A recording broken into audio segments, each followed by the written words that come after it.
It's kind of ironic that they tried to gang up on Jin, only to end up getting their own gang banged.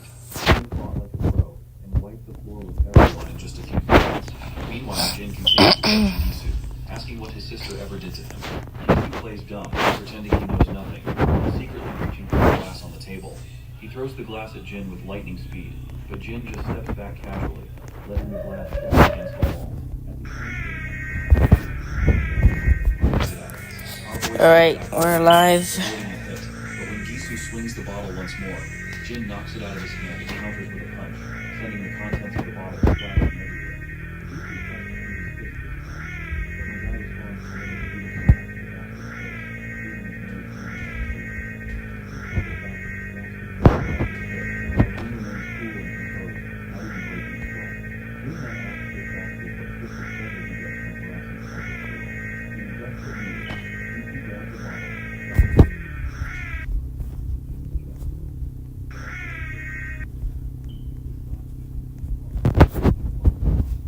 He grabs Gisu by the throat and squeezes.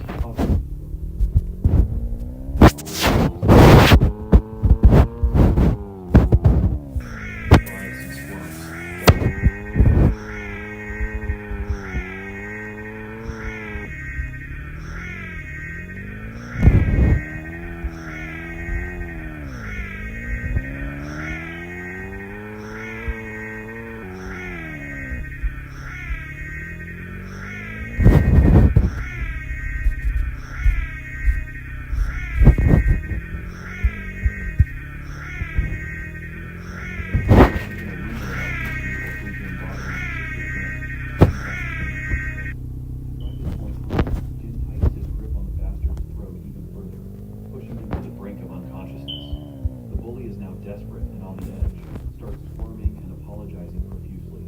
After that, Jin finally releases his grip, leaving Gisu gasping for air and coughing violently as Jin walks away. As Jin walks out of the club, the staff inside exchange nervous glances, unsure of what just went down. Meanwhile, Hui Jin and her friend, Chicken Shake, are strolling down the street. They're worried that her brother might be in trouble. When they reach the club, they hear footsteps coming up the stairs, and it's Jin.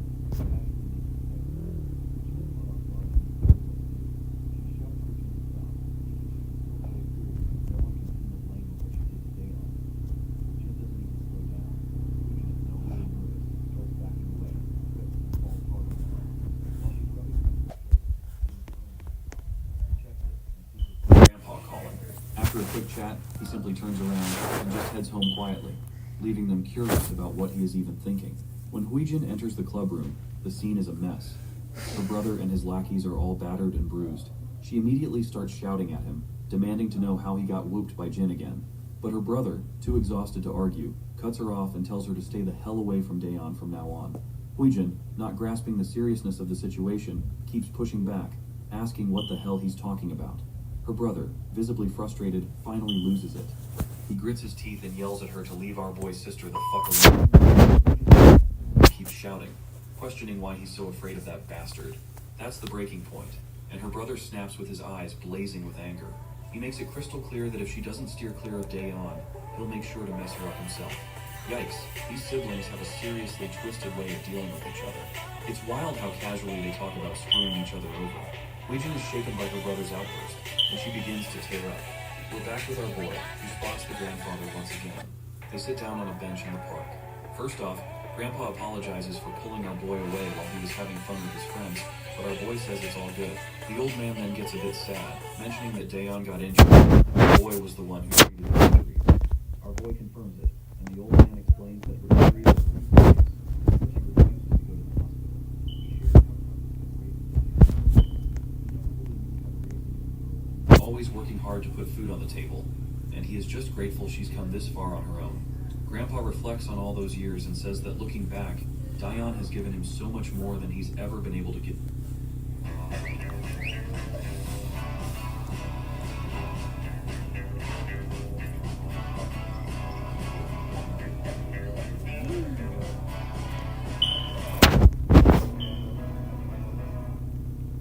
You really think we're gonna make it 12 hours on these things? This is a leak-proof period underwear, okay? We're gonna be fine.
mother grumbles about making the kid who hurt their son.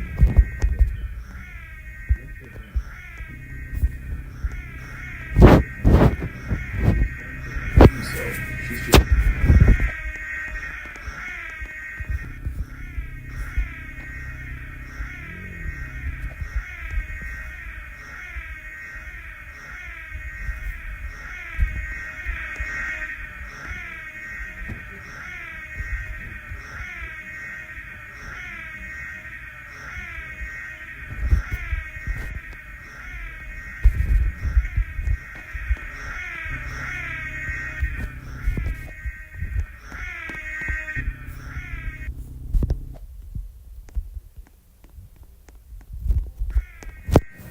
The woman reveals that she's just spoken to Mr. Shaw, but her husband asks why she's complicating things and tells her to let the school handle it. The woman responds that it's Saturday already, and she doesn't want to sit back.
Fills him in on how her daughter's hand got fractured and her son got beaten up.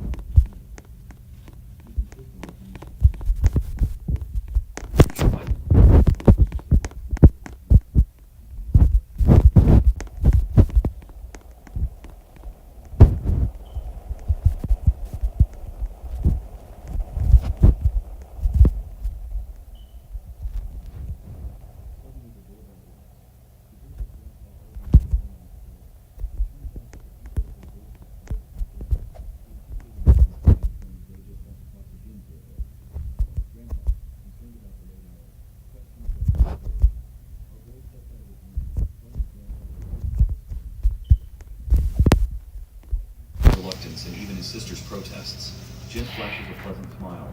He reassures them that he knows these guys and that it's just a chat, nothing to worry about. With that, our boy leaves.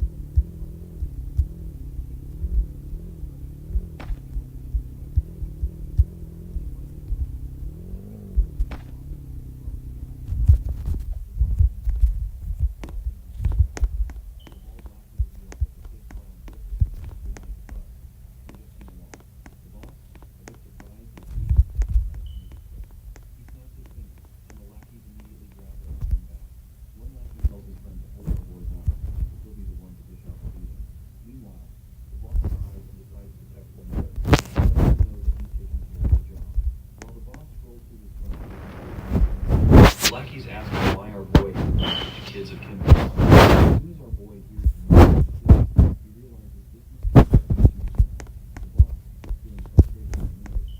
It's frozen, deciding he shouldn't help it while our boy is present.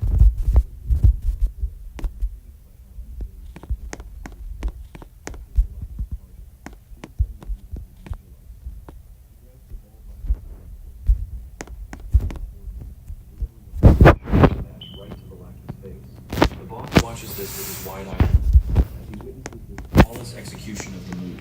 Meanwhile, the other lackeys the lackey tries another swing, but our boy charges at the bat as if it's no big deal, leaving the mafia boss utterly. Our boy.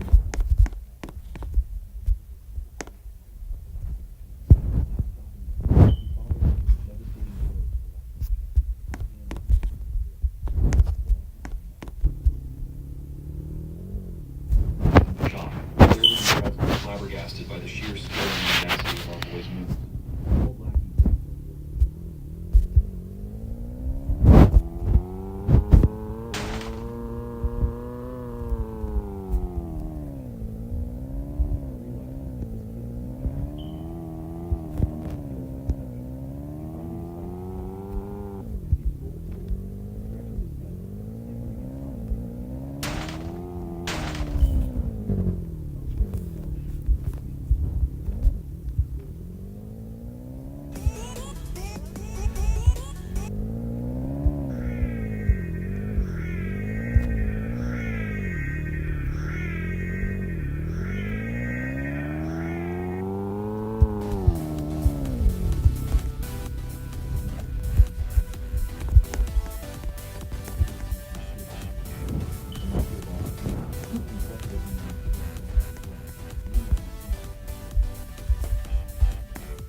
kid must have some serious experience.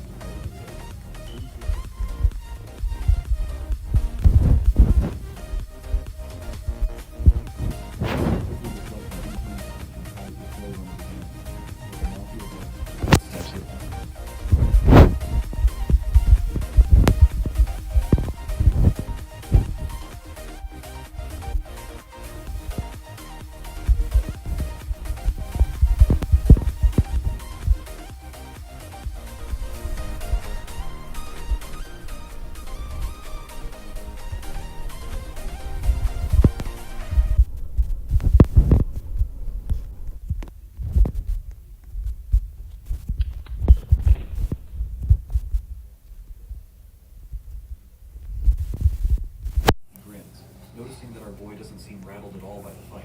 He doesn't know where this kid came from, but he's sure that the Kim family definitely messed with the wrong person. The scene transitions to this agency, known as National Assembly Member, in by Kim.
Tries to intimidate Jin with her threats, claiming she'll call the police or even the district attorney because she thinks Jin has no idea who he's dealing with. Jin, however, remains calm and responds that he has a pretty good idea. He points out that her husband is a second-term assembly member currently running for office. The woman stops, asking Jin if he knows much about their status. Why is he called the kid? On the other hand,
In the present, Mr. Kim grits his teeth in frustration, feeling that his kids are a total disappointment.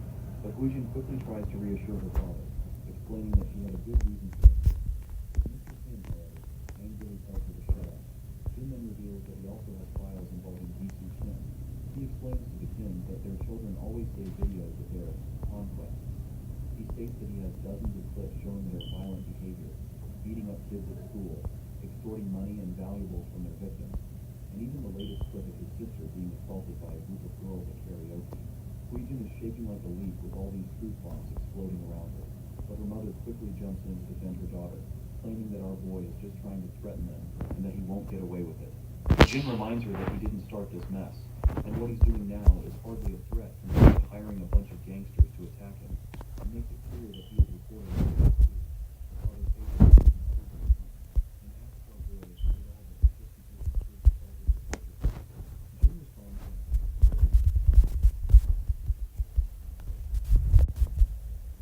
he will do whatever it takes to protect his sister as well.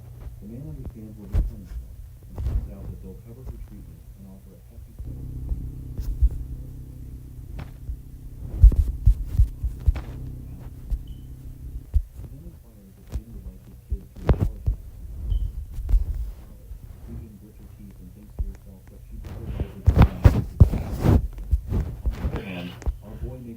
That an apology won't undo the time his sister spent in fear and pain. So he insists that if they really want to compensate him, he wants his sister to never have to see Jisoo or Huijin Kim again. This demand rattles Huijin's nerves, but her father quickly agrees, stating that he'll have his kids go to school or perhaps even send them abroad to study. Naturally,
Jin simply smiles and says, "See you later."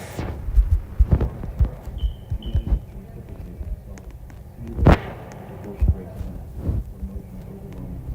A while later,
clearly annoyed by her attitude.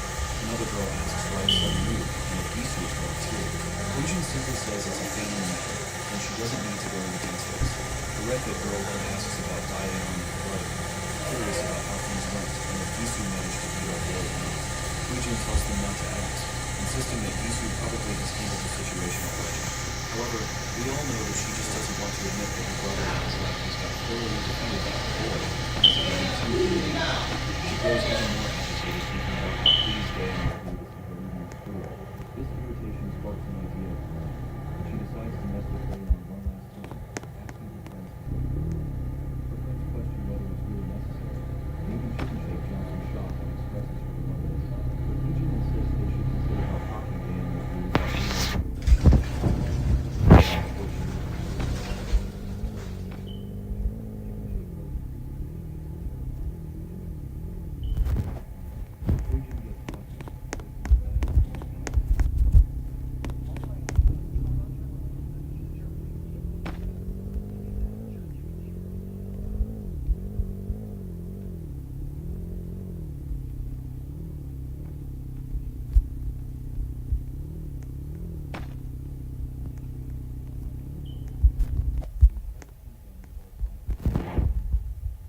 continues to drop bombshells, revealing that there are dozens of ZOMBIE.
The guy reached for it and screamed. He pulled out his phone.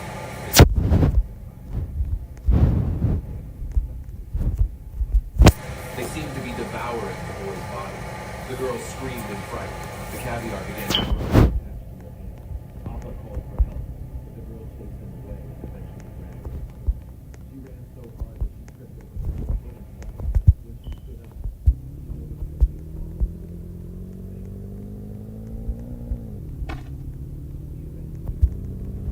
The young man looked at the time.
The alarm that used to blare constantly has been silent since yesterday, which is a relief, at least for the group now.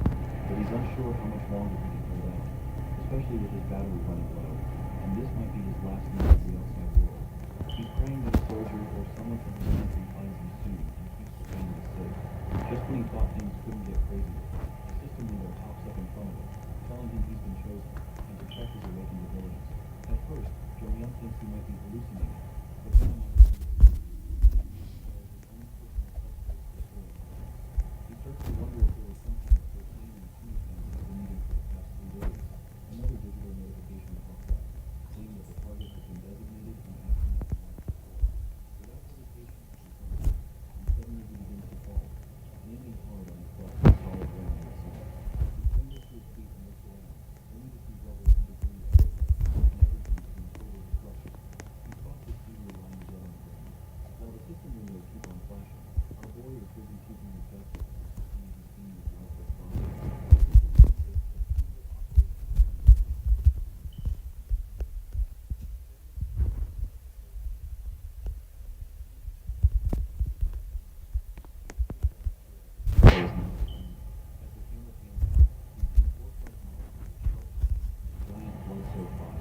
Jong-yeon sweats profusely and tries to calm himself, desperately hoping his fears aren't true. Convincing himself that the loud roar he heard 3 days back might be from a gorilla or a bear, but he doesn't dare look back at the thing behind him, and instead bolts as fast as he can, running for his life. His panic reaches new heights as he realizes there's a literal monster down. He runs frantically, even stepping on someone's innards in his wild dash. He has no idea why there's an orc-like creature here, or why it's so determined to catch him. But he knows one thing for sure. If he doesn't escape soon, he's going to get caught. Suddenly, the system window pops up, announcing that synchronization is complete, and asking if he would like to enter the subspace. With no hesitation, Jong-yeon quickly says yes. After all, the monster is almost upon him. But he is only safe on the other side of the portal. The monster is hiding on the other side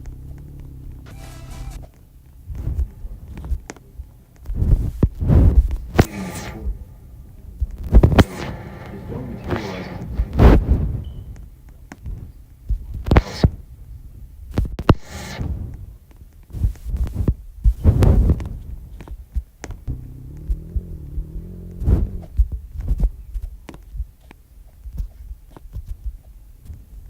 the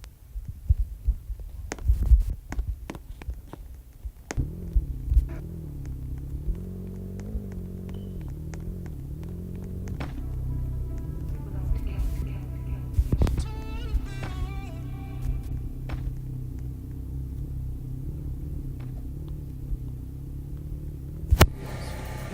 Further confuses him by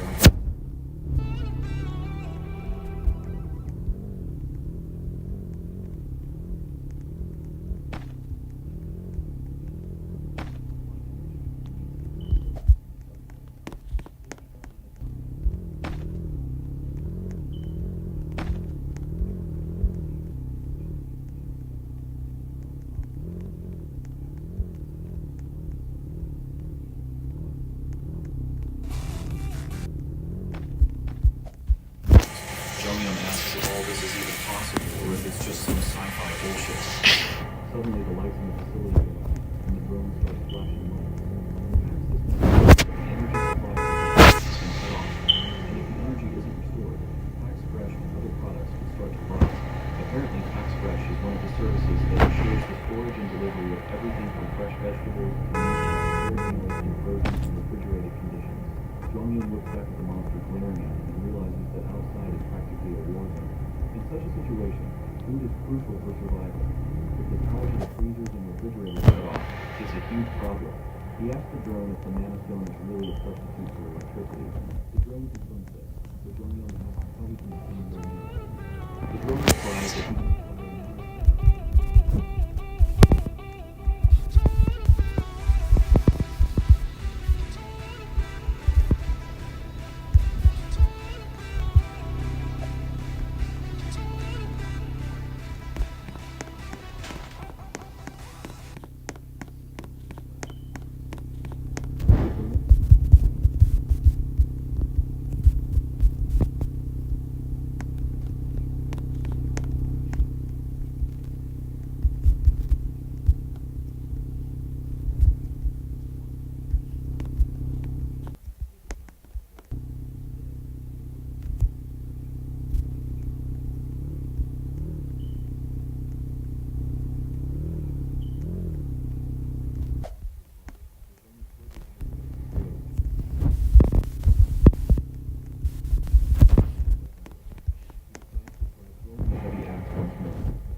This number catches him off guard. He quickly inquires about the location of these axes. Once Jonghyun reaches the storage area, he is shocked to find out that these axes are duplicating infinity. The pack system explains that these items are created using a process that allows them to be duplicated indefinitely. While they can be damaged or altered, they cannot be depleted. This revelation shocks Jonghyun.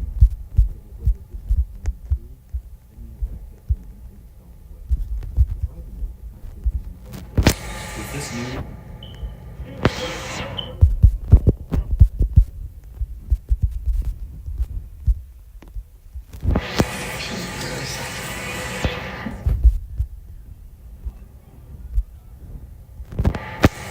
newly discovered knowledge, Jonghyun is relieved that he no longer needs to worry about running out of weapons.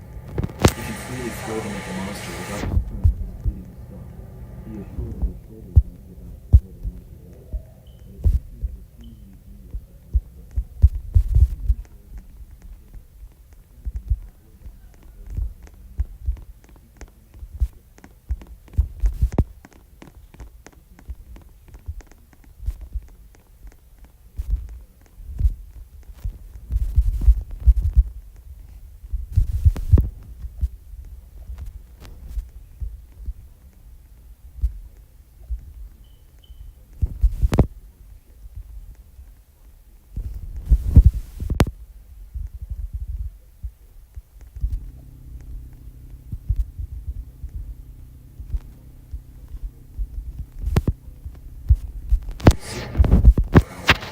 Makes sense to Jonghyun what the system meant for shipping speed before. The system then reveals that if he wants to ship speed, he can adjust it up to a maximum of 75 kilometers.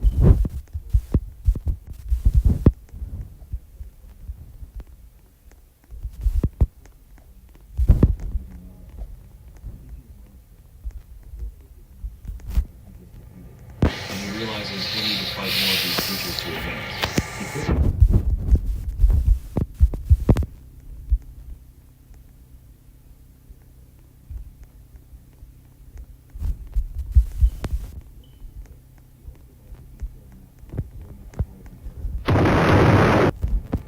circle around the Brookhaven district, and then marks the neighboring districts as well in a certain order. With his plan in place, he decides to start with the nearest marked district and work his way towards his final destination, Gyeonggu, where he hopes to reach his parents. Jonghyun is starting from Bangkok.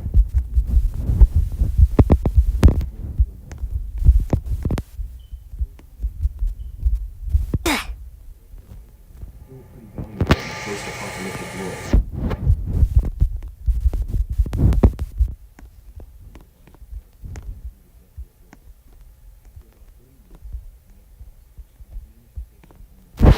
During this short journey.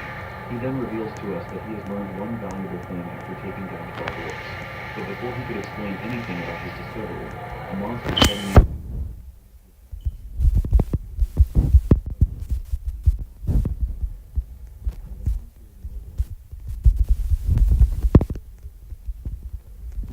Unfortunately, the axe misses its mark slightly and only injures the monster's shoulder. To use his ship's ability again, Jonghyun has to wait 30 seconds for the cooldown. and there's also a range limit of 10 meters. Despite these downsides, he's learned that his skills are pretty amazing and can be improved by gathering mana stones and upgrading them. Besides shipment, Axe's ability has other applications, and we will figure out soon what that is. Suddenly, the monster notices movement behind him, and when he turns around, he sees the axe flying back into the portal, and then it comes back, hitting him.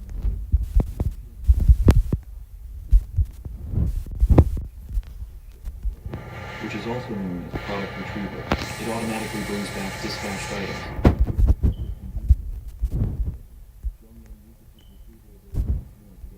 The monster. He is kind of curious why he can't simply retrieve the mana stone like this. He then asks Axe the same question, and learns that he can use his retrieve skill on the stone because it belongs to him only after he kills the monster. Nevertheless, Jomyum steps out of his subspace and reveals to us another piece of crucial information he had learned about this apocalyptic world. Apparently, the bizarre orcs aren't the only creatures ravaging the planet. There are also winged monsters. He knows it's going to take a look down. But before he can figure out who is calling, the scene transitions.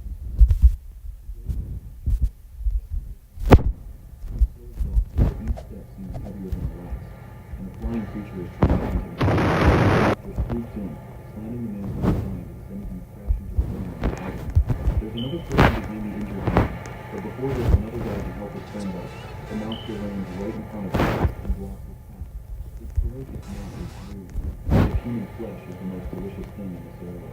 But strangely enough, the monster doesn't attack the man standing in front of it. Instead, it turns its gaze toward Shore, who is lying on the ground, groaning in pain. The man is bewildered to see that the monster isn't attacking him, and realizes that this creature was targeting Troy all along. Likely because Troy is smaller and seems like an easier target. He has no clue what he can do against this strange creature. Because all he knows is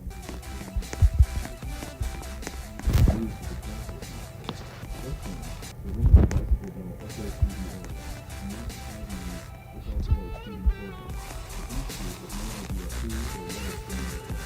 Before they can think what has happened, they watch in shock as the monster that was knocking them down is struck by a projectile, sending it sliding across the ground from the force of the fire. The monster was knocked down by a single blow of an axe, leaving both of them in a fluttering process that was explosive. Everyone quickly thought that they were all right, but they are still in pain. Their jaws hanging open as they fight back, the two of them quickly went down and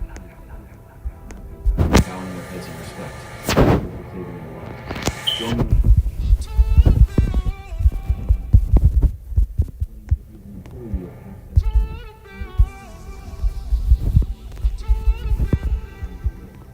they had assumed he was a seasoned soldier given his impressive skills in the scene. Even if he wasn't a soldier, his abilities are so extraordinary, and they hadn't seen it with his own eyes, they never believed that someone could take them away and simple axe blow already possible. Jomyum is surprised to learn that the people are familiar with the concept of abilities. One of them quickly agrees, mentioning that he has an awakened ability himself, though it's just a modest driving ability. Given the circumstances,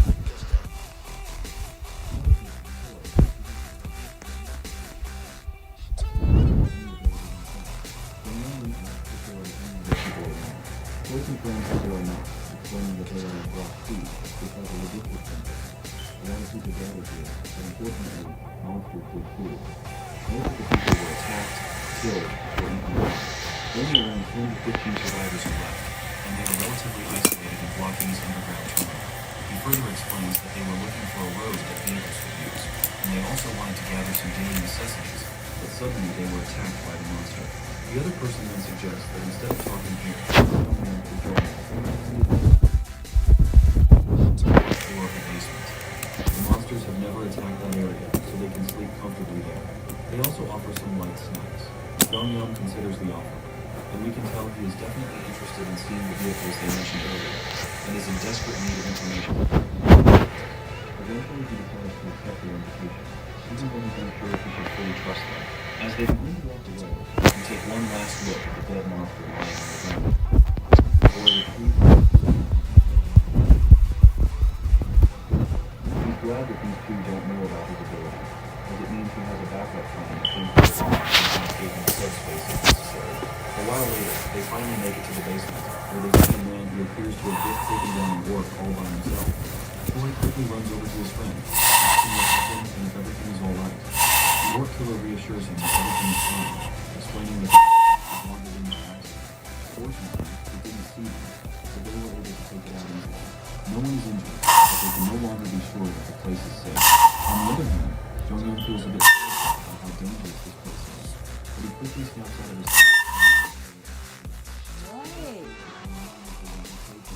Well, no.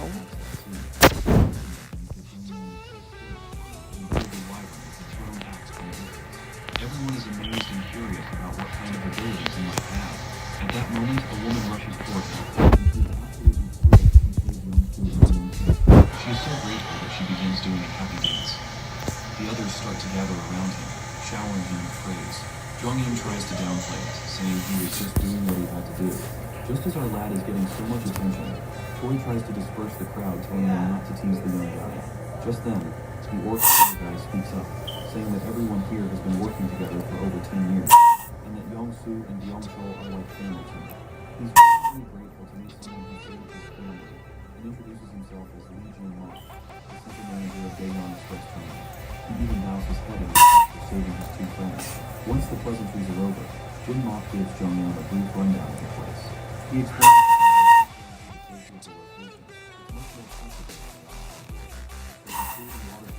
where Jong-yeon can eat as much as he wants without feeling embarrassed and can make himself at home. Jin-mok also mentions that they have Well, not my fault, no. Of course, everyone is wondering when their mouths are hanging open at this absurd news. Mok Jin quickly asks what on earth this even means. Damn. Saying it's literally gone. And the others in the group refuse to believe it. I thought this was not my The fault. building could simply disappear. Mok Jin then finally comes to terms with the reality.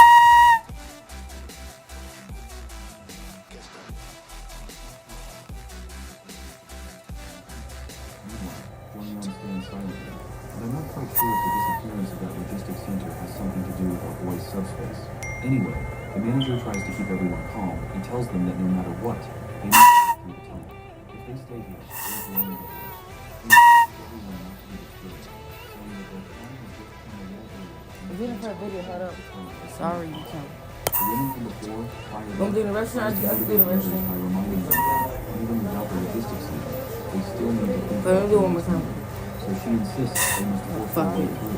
Jong-yeon turns to the manager, asking what force our way through actually means. The This is manager the bait down. explains that everyone here has homes elsewhere, and vehicles are essential for travel. However, with the roads blocked, they need to find a way through. Jong-yeon puts up at the mention of the vehicles and asks for more info. The manager confirms they do have working vehicles, but explains that all the roads are blocked. The way to the north, containing Fuck, and the southern Yangon Expressway is completely destroyed. The tunnel to the west is the only exit. But until now, everyone has been surviving by getting food and water.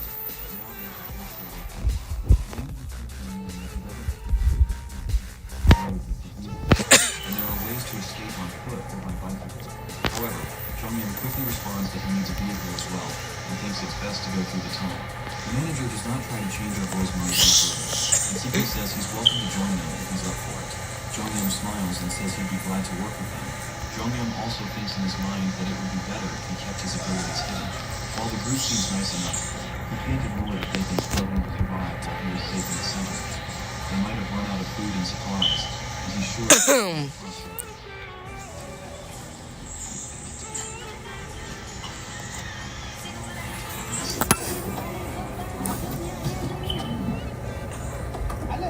we believe no journey is taken alone. Toyota, start your portion. Okay, now if I do the restaurant. Sorry for your ears.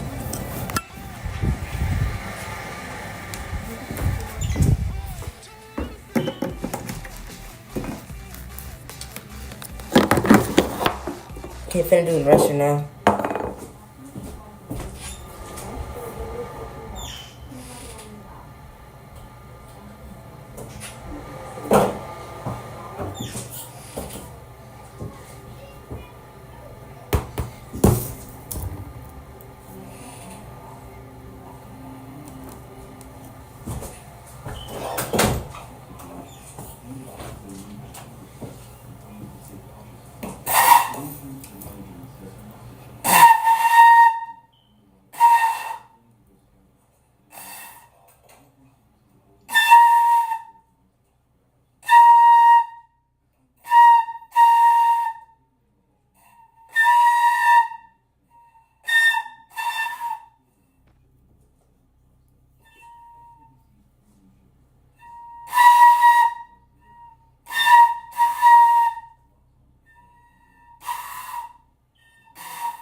You're not coming here now, my dick. Why? You do too much. I'm trying to do it in the freaking restroom because no one don't want me to. It ain't none. Yeah, I got you. Here you go.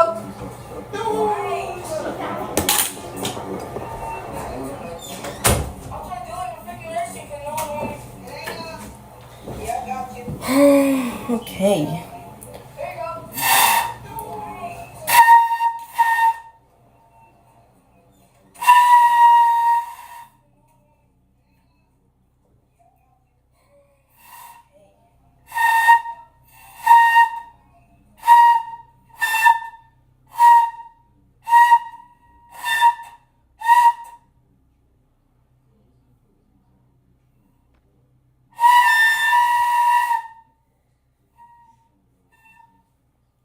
No, I ain't dropping anything. I'm not dropping anything.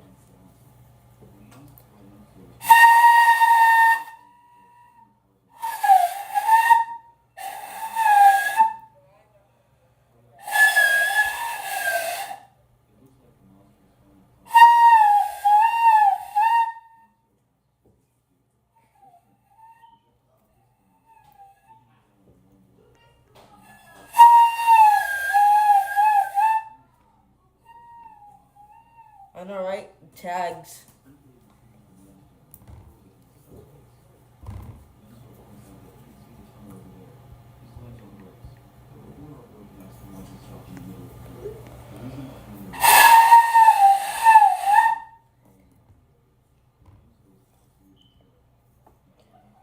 Suicidal. Committed suicidal. Suicidal. Suicidal.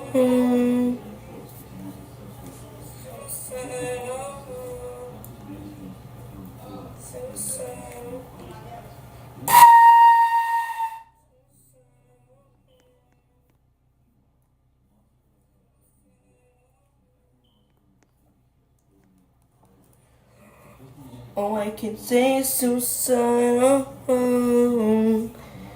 Suicidal. I said some suicidal. Suicidal. I said some suicidal. Yeah, suicidal. Suicidal. Suicidal. I'm finna commit suicide.